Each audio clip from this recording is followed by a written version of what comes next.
Have you ever built a flow that works beautifully, but when you look at it you think there must be some improvements I can make to how efficient this flow is? Maybe it's taking a lot of time, maybe it's using a lot more actions than you actually want it to do. Wouldn't it be great to have an MVP level reviewer sat on your shoulder, giving you feedback and making suggestions about how to improve that flow?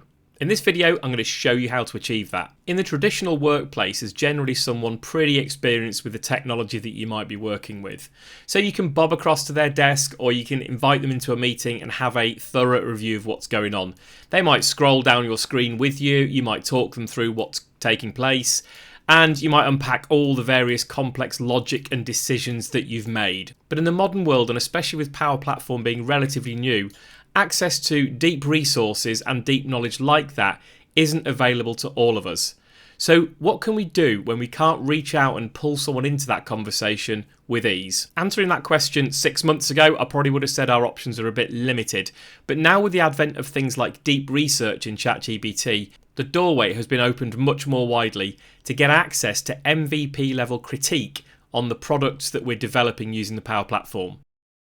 So I'm going to show you how to get your Power Automate flow extracted using a quick 2-step flow and then pass it over to these new AI tools to get that feedback. It's important to know before you start that tools like export don't let you export your flow anymore in the way that you might want to.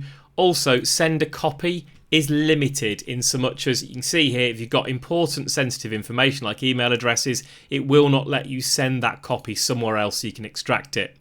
The third way that you might think to yourself, I can get that data, I can get it at the back end of Power Automate, is by opening up your actions. As we showed earlier, actions have configurations that we set. There is a code view for every action. You can see what happens in code that we can pass off to AI. The problem there is it goes action by action. So when your flow gets pretty big, you could be there a long time copy pasting that code to give it over to an AI solution.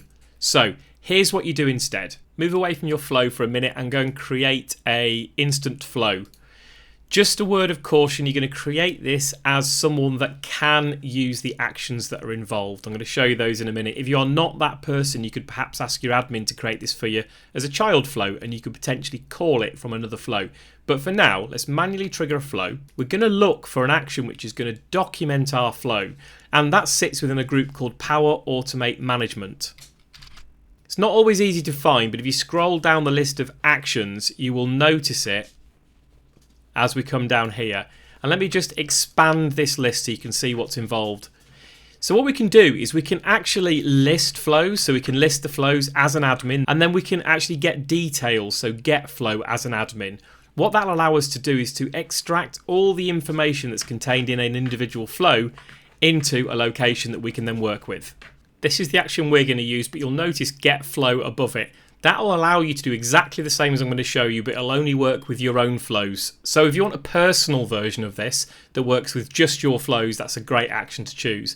This one here just widens the scope and lets you, in the scope of an administrator for Power Automate, get all the details for all the flows that you might want to. So let's choose that for now. Same setup with both of them. The first thing that you choose is your environment. I'll choose production and then just choose a flow.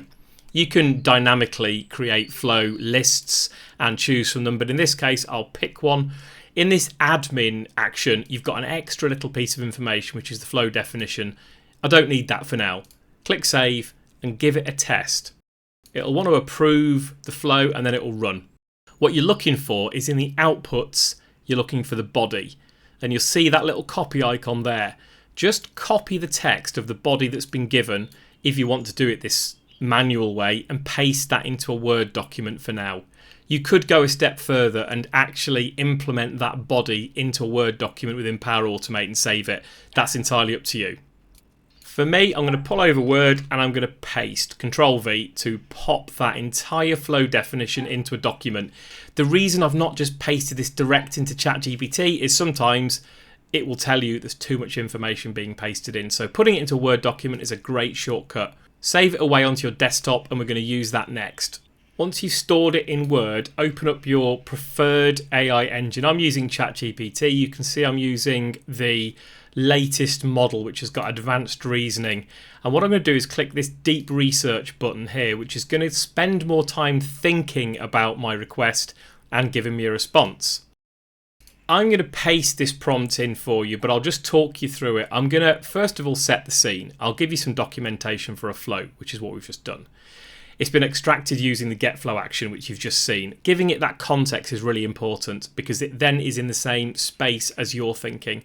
Then give it the instruction as to how to behave. Here I'm saying act as a Microsoft Value professional level advisor and critique the flow in several key areas. You might go and research what key areas you want to be looked at for your flows, maybe mistakes you often make.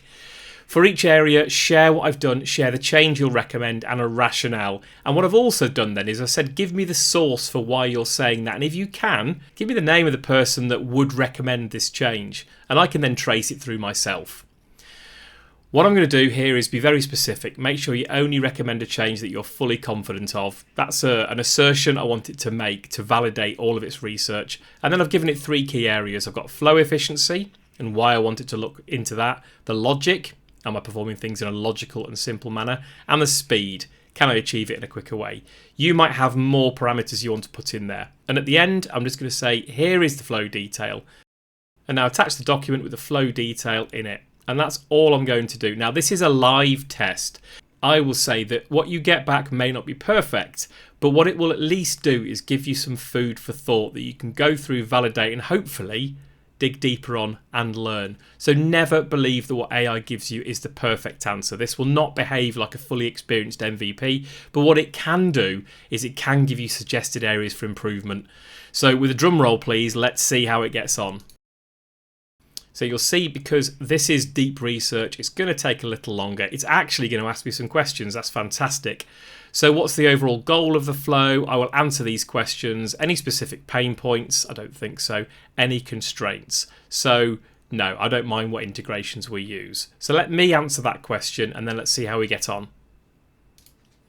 So what I've said is I've given it the goal, check some files, highlight and fix some data in those files that I've spotted, always gets a little bit funky, and automatically do some actions with it. So send via email, send a Teams notification with some approval steps to make sure that I only send when I'm ready.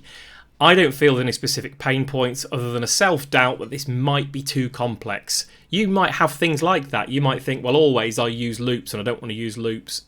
Describe those problems to it and see what it comes up with. But I'm not limited to connectors. I've got a premium license. So let's give it that response and see what we find out. It's been going for a little while now, but it's been ticking along. I've noticed it is referencing different sources. This source count is going up. So do have an experiment. You might be surprised at what it uncovers for you. If nothing else, it will uncover good sources for you to go and start to use to investigate and learn more about the way you build flows. So as you see there, it took about 5 minutes, and I've now got some actions, some review with some sources in line for me to go and review. I won't take your time to review, but I do know some of these things from a previous bit of analysis could have merit. So pulling back and looping through 4 files twice, clearly that could be a challenge. So take this with a pinch of salt. However, do go and try this yourself. If you're on a journey of discovery about how you can improve your Power Automate flows, or maybe you just want a quick bit of validation on something you've tried, give this a go because it won't hurt. If nothing else, it will give you some food for thought to go and have a read through and learn over a lunch break. So there you go. I hope that's helped. You can see here there's a whole host of stuff for me to plough through, and it's given me some great sources, and like I said, if nothing else, it's given me some really good people to go and look at in more depth to find answers to the kind of problems I'm trying to solve. Well, I hope that helps. Do like and subscribe. We do all sorts of different videos like this, and I'll do more on Power Automate soon.